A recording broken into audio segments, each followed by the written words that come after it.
अस्सलामु अलैकुम वरहमतुल्लाहि वबरकातुहू। उम्मीद है कि आप तमाम खैर आफियत से होंगे। आज की इस वीडियो के ज़रिए से एक बहुत अहम मसला और गुप्त मसला हम आपके सामने पेश करने वाले हैं। वो मसला ये है कि क्या बीवी का दूध हलक के अंदर चला गया तो क्या इससे निकाह टूट जाता है? क्या बीवी हमेशा के लिए हराम हो जाती है?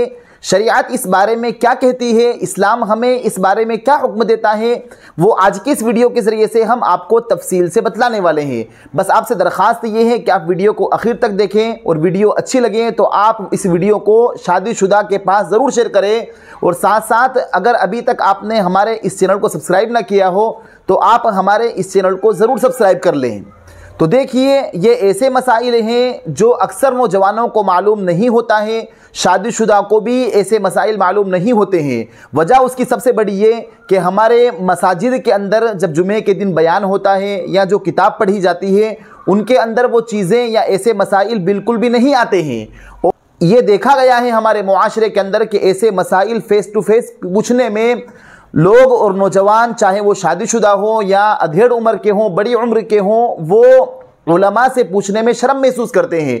और उलमा भी ऐसे मसाइल बतलाने में बहुत ज़्यादा शर्माते हैं, बहुत ज़्यादा झिझकते हैं। हालांकि शरीयत के मसाइल के पूछने में बिल्कुल भी हमें शर्म महसूस नहीं करना चाहिए। कुरान करीम में खुद अल्लाह ताला इरशाद फरमाता है, फ़स्अलू अहल ज़िक्र इन कुंतुम ला तालमून, कि आप अहले इल्म से पूछिए अगर तुम किसी चीज़ को नहीं जानते हो। तो लिहाजा शरीयत के हर मसाइल को हमारे लिए जानना ज़रूरी है, चाहे वो गुप्त मसाइल हों, पोशीदा मसाइल हों, चाहे हम बिस्तरी के ताल्लुक़ से मसाइल हों, जैसे भी मसाइल हों, हमें इन मसाइल से वाकिफ़ होना ज़रूरी है। और आज उम्मत इनसे वाकिफ़ नहीं है, इस वजह से हमारे मुआशरे में जो इस्लाम ने हलाल करार दिया है उसे हराम समझते हैं और जिसे हराम कहा है उसे हलाल समझते हैं। तो लिहाजा हम इस वीडियो के ज़रिए से आपको तफसील से बतलाने वाले हैं कि अगर बीवी का दूध गलती से हलक के अंदर चला जाए तो क्या इससे निकाह टूट जाता है। और साथ साथ ये भी बतलाने वाले हैं कि किस वक्त बीवी के पिस्तान को चूमना और चूसना जायज़ है, कब हराम है और कब मकरूह है, ये बातें भी हम आपको तफसील से बतलाने वाले हैं। तो देखिए, ये बात जो आवाम के दरमियान में बहुत मशहूर है कि बीवी का दूध हलक के अंदर चला गया, शोहर ने अगर बीवी के दूध को हलक के अंदर निगल लिया तो इससे निकाह टूट जाता है। तो हम इस मसले को अच्छी तरीके से याद रखें कि बीवी का दूध अगर हलक के अंदर निगल लिया है किसी ने तो इससे बिल्कुल भी निकाह नहीं टूटता है, इससे निकाह नहीं टूटता है, निकाह नहीं टूटता है, निकाह नहीं टूटता है। ये पता नहीं किसने गलत मसला शेयर कर दिया है या उम्मत को ऐसी बात बतला दी है कि इससे निकाह टूट जाता है। हम इस मसले को अच्छी तरीके से याद रख लें। और हम जो आपके सामने ये बतला रहे हैं कि बीवी का दूध हलक के अंदर चला जाए, गलती से शोहर के हलक के अंदर दूध चला गया तो इससे निकाह नहीं टूटता है, ये हम आपको बहुत ही मोतबर किताबों से, जैसे आप किताबुल मसाइल देख लें, किताबुल नवाजिल देख लें, इसी तरीके से फतावा कासमिया देख लें, जदीद फ़िक़ही मसाइल देख लें, इसी तरीके से जो मशहूर दारुल इफ्ता है दारुल उलूम देवबंद देख लें, इसी तरीके से मशहूर दारुल इफ्ता एक और दारुल इफ्ता है जामिया बिन नूरी टाउन लाहौर देख लें। जितनी भी आप किताबें देखेंगे उनमें तमाम में आपको यही मिलेगा कि बीवी का दूध अगर हलक के अंदर चला गया तो इससे निकाह नहीं टूटेगा। हाँ, अगर गलती से गया है तो इसमें निकाह भी नहीं टूटेगा और अगर गलती से चला गया है तो शोहर भी गुनहगार नहीं होगा। लेकिन अगर किसी शख्स ने जानबूझकर हलक के अंदर लिया है और उसे पता है और जानबूझ के उसने अगर हलक के अंदर लिया है, हलक के अंदर निगल गया है, तो फिर जानबूझकर निगलने की वजह से ऐसा शख्स गुनहगार होगा और उसको अल्लाह ताला से तौबा करना चाहिए। तो उम्मीद है कि आप इस बात को अच्छी तरीके से समझ गए होंगे। अब बीवी के पिस्तान को चूमना चूसना कब हराम है, कब जायज़ है, कब मकरूह है, ये भी सुनिए। तो एक बात, जबकि बीवी के पिस्तान को चूमना और चूसना बिल्कुल जायज़ है, वो उस वक्त है जबकि बीवी के पिस्तान से दूध नहीं आता हो, बच्चा दूध नहीं पीता हो। और वो उस वक्त होता है जब बच्चा पैदा होता है, उसके बाद बीवी के पिस्तान से दूध आता है। तो लिहाजा जब तक बीवी के पिस्तान से दूध नहीं आता है, जैसे शादी के फ़ौरन बाद या जब तक औलाद नहीं होती है, उस वक्त तक बीवी के पिस्तान से दूध नहीं आता है। या 2-2.5 साल के बाद जब दूध बंद हो जाता है तो ऐसे वक्त में बीवी के पिस्तान को चूमना और चूसना ये बिल्कुल जायज़ है।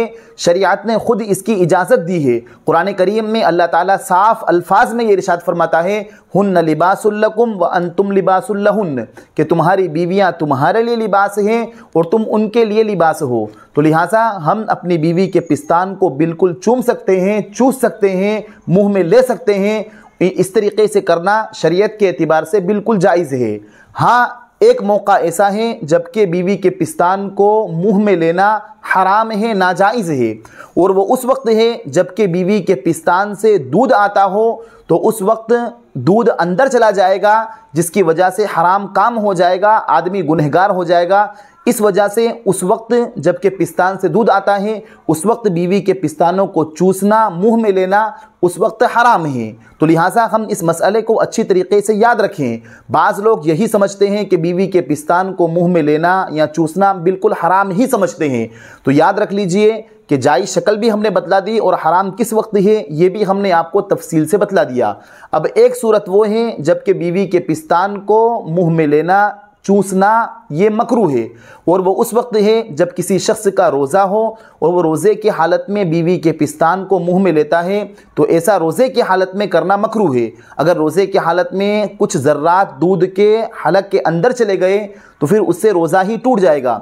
तो लिहाजा हम इस बात का अच्छी तरीके से रमज़ान में ख्याल रखें कि हम रमज़ान में बीवी के पास सोने से ही परहेज़ करें। लेकिन अगर कोई शख्स सोना चाहता है तो वो बीवी के पिस्तान को मुँह में ना ले, ये ज़्यादा बेहतर है। अगर मुंह में लिया है तो अगर कुछ ज़र्रात चाहे हलक के अंदर नहीं गए हैं मकरूह है, और कुछ ज़र्रात अगर हलक के अंदर चले गए हैं तो फिर तो उससे रोज़ा ही टूट जाएगा। तो लिहाजा हम इन मसाइल को अच्छी तरीके से याद रखें। हमने आपके सामने पूरी तफसील से पूरी डिटेल आपके सामने पेश कर दी है कि एक वक्त जबकि बीवी के पिस्तान से दूध नहीं आता है, जैसे नई शादी होती है या बच्चा अभी पैदा नहीं हुआ है या बच्चा पैदा होने के बाद 2-2.5 साल हो गए, दूध बिल्कुल आना बंद हो गया है, उस वक्त बीवी के पिस्तानों को चूसना, मुंह में लेना बिल्कुल जायज़ है। और जब बच्चा दूध पीता है, बीवी के पिस्तान से दूध आता है, उस वक्त बीवी के पिस्तानों को मुंह में लेना और दूध हलक के अंदर चला जाए ये हराम है, नाजायज़ है। और एक शक्ल जबकि बीवी के पिस्तान को मुंह में लेना मकरूह है, वो रमज़ान के महीने में या रोज़े की हालत में, चाहे क़ज़ा रोज़ा रखे या नफल रोज़ा रखे या आशूरा का रोज़ा रखे या इसी तरीके से रमज़ान के रोज़े रखें या नफल रोज़े रखें, उस वक्त बीवी के पिस्तानों को मुंह में लेना मकरूह है। तो उम्मीद है कि आप इन तीनों शक्ल को अच्छी तरीके से समझ गए होंगे। और ये जो तमाम तफसील हमने आपके सामने पेश की है, ये मुख्तलिफ़ किताबों से लेकर हमने आपके सामने पेश की है। अगर आपको ये हमारी वीडियो अच्छी लगे तो आप हमारी इस वीडियो को दूसरों के पास ज़रूर शेयर करें। और साथ साथ अगर अभी तक आपने हमारे इस चैनल को सब्सक्राइब ना किया हो तो आप हमारे इस चैनल को ज़रूर सब्सक्राइब कर लें। फ़जज़ाकुमुल्लाहु खैरन व अहसनल जज़ा। अस्सलामु अलैकुम व रहमतुल्लाहि व बरकातुहू।